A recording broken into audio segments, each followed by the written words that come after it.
In the history of fruit-flavored sodas, the almighty Fanta might just reign supreme. With a massive worldwide following and a long history of international production, this orange beverage has become a favorite for just about everyone on the planet. Unless you're an American, that is. As beloved as Fanta is by its diehard fans, US sales for the citrus pop can't even crack the top 5. So what gives? Well, today we're answering the question, does anyone want a Fanta anymore? But before we get started, be sure to subscribe to the Weird History Food channel. After that, leave us a comment and let us know what other food-related topics you would like to hear about. All right, let's crack open some cold sodas and catch that Fanta fever. One brightly colored soda stands out among the many fruity-flavored options available to thirsty soda drinkers. Glowing, tangy, juicy, and oh so satisfying. Orange soda is a welcome addition to any soda fountain. Although artificially flavored beverages have been around since the 1800s, it was not until 1906 that the first orange soda rose to prominence in the United States. Crafted in Chicago by a California chemist, Orange Crush swept the nation with its chemically enhanced formula. Eventually, the once reigning leader of citrus sodas was acquired by the Dr. Pepper Corporation, and Orange Crush never truly soared to such heights ever again.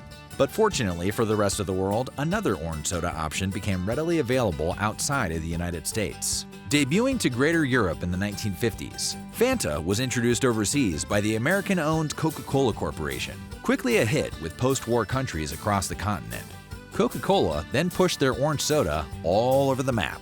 In fact, by the early 1960s, Fanta was readily enjoyed by thirsty consumers in Asia, Africa, and South America. Although this might seem like the godfathers of Coke had plans for a slow rollout of orange domination in the States, Fanta took years to hit American soil. So why the delay?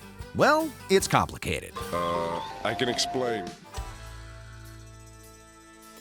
When we think of that first crisp of a chilled Fanta, our minds immediately wander to carbonated citrus and that fizzy orange tang. But when Fanta originally debuted, that flavor profile was distinctly different from what it is today. Conceived as a substitute for Coca-Cola in the 1940s, Fanta was advertised as having the refreshing qualities of a cold lemonade. Still got it. Cheaply produced and originally independently owned and operated, this European specialty was one of the only options available to many. Packaged in short, stubby bottles with strange hand grip designs, the Fanta of ye old times bears little resemblance to modern sodas. Bearing a swooped orange label on brown glass, Fanta was capped with an appropriately orange seal. Despite the warm, beer bottle-esque designs and orange labeling, the actual liquid is shockingly different. True to the refreshing lemonade tagline, Fanta of the early 40s was a pale, soft yellow, closer to Fresca or mellow yellow than Orange Crush. Fanta was also said to have a sharp, intense flavor, and when you take a quick peek at the original recipe, you'll see things like fruit garbage and milk waste, which are awesome names for a pair of Captain Planet villains, but are less welcome in a refreshing beverage. So where was this orange-free orange beverage first sold? If you guessed the worst place and time in the history of the world, you're right. Also, why was that your first guess? In 1933, Coca-Cola's operations in Germany were overseen by an American executive. But when that CEO suffered a horrible accident, the Coca-Cola Corporation promoted a German national to the leading role. The new German leader, Max Kite, was said to be all in on the Coca-Cola brand, even as the world crumbled around him. Known for his little whisk broom mustache, Coca-Cola's new German executive bore a passing resemblance to a then already notorious public figure. In fact, the very year that Max Kite assumed the role as head of Coca-Cola's Germany division, the fascist dictator Adolf Hitler began taking control of the country. Said to be more devoted to Coca-Cola than his own country, Kite pushed the Coke agenda throughout Hitler's ensuing domination. In fact, Max Kite himself followed advancing German troops throughout Europe, assimilating Coca-Cola plants in Italy, Holland, and France. This is where a comedian with a spinning bow tie would say, "Talk about your hostile takeovers." When America finally entered World War II, Max Kite's German Coca-Cola division was effectively cut off. No longer able to get supplies from his new wartime enemies, the operations chief had to get inventive. Unwilling to let even full-scale global warfare stop his interest in Coca-Cola, Kite forged on. Banding together with a group of scientists, he concocted a garish ingredient list consisting of cheese byproduct, the waste from apple cider presses, and any and all fruit he could get his hands on as the war tore through the continent.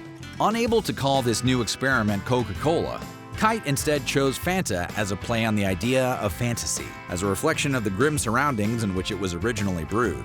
Fanta was the only drink available to many German citizens. In fact, as the only source of a sweetener for most, Fanta was often used as a cooking ingredient rather than a drink. After the end of World War II, Max Kite was allowed to continue serving as leader of Coca-Cola's German operations, and helped Coca-Cola rebrand the drink for distribution in post-war Europe. When the Coca-Cola Corporation began shipping Fanta to basically every country but the States, it was essentially a keeping up with the Joneses situation to stay ahead of its one serious competitor, Pepsi. At the time, Coca-Cola had only ever sold one flavor, while Pepsi kept irritatingly unveiling more and more new products. The second banana soda seemed poised to finally take the top spot by pure saturation. And that's where Fanta stepped in. By selling their orange-flavored assets overseas, the Coca-Cola corporations had successfully fought back against PepsiCo's bid for the throne. As thirsty consumers cracked open cold Fantas all across Africa, Asia, and even Mexico, the seeds of a generational favorite had been sown throughout the world. Fanta quickly became extremely popular in Europe, but perhaps even more so in Africa, where it takes the silver as the second most popular soda on the continent. Although the Orange Fanta picks up nearly 70% of the brand's total sales, regional hits and homeland flavors have sprouted up all over the world. From Romania's traditional elderberry and lemon chocata variant to the shikuasa fruit-flavored Fanta of Japan, the company has proven time and again that it is willing to go bold.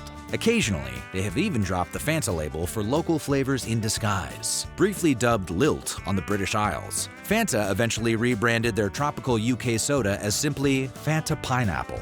Now with a new international hit, Coca-Cola faced a new challenge, bringing the citrus pop phenomenon to the States. Fanta barely made an impact on American culture in the summer of love, even as the beverage began sweeping sales in every other market.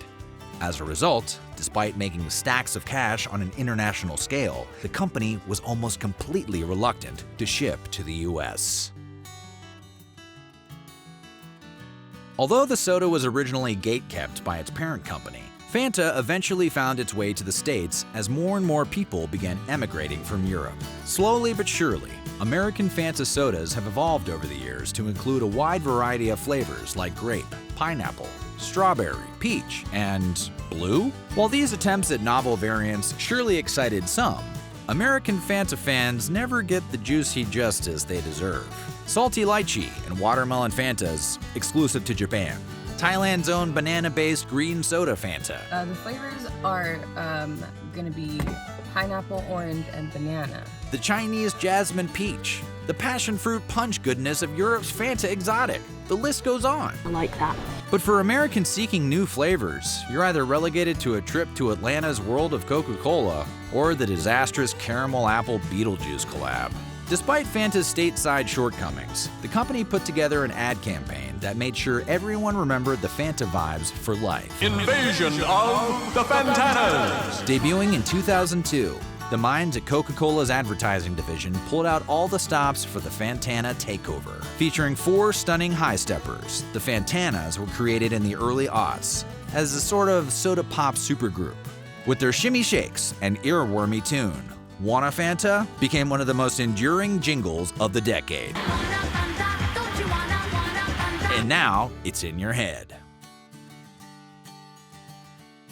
Sadly, those high-kicking Fantana boots occasionally step right in it. For example, in 2015, Fanta celebrated its 75th anniversary by releasing a throwback version of their World War II-era bottle, along with a controversial ad claiming it was time to get back to the good old days. Deemed insensitive by Germans and basically everyone on the planet, this short-lived promo caught all the wrong attention, and after a brief overseas debut, the retro bottles were quickly whisked away.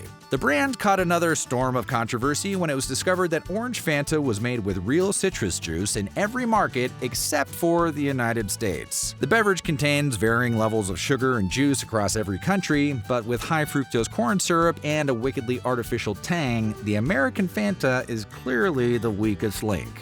Elsewhere in the world, Fanta has faced similar advertising blunders. In 2005, the company unveiled a low-sugar drink to the UK known as Fanta Z. Featuring a bizarre ad in which soda guzzlers spit out their sips, uptight parents were outraged. This off-putting but seemingly harmless ad was deemed so rude, the country created new laws forcing adult commercials to be shown at night. Wait, when were they showing them before? Hello, Fanta Z. Despite its slow expansion across America, Fanta still struggles to make major sales in the States. Maybe Americans are put off by the knowledge that other countries are treated to Fanta soda with real orange juice. Or maybe we were already too in love with Orange Crush to find room in our hearts for another citrus pop. Regardless of how the US feels, the rest of the world still chants Wanta Fanta. Wanta Fanta. And when American tourists chill poolside with a frosty beverage, they will undoubtedly see the orange truth.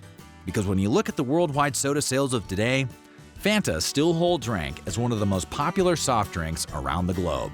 Maybe it's time to bring back the Fantanas. So, what do you think? Do you still want a Fanta? Let us know in the comments below. And while you're there, check out some of these other weird history food videos.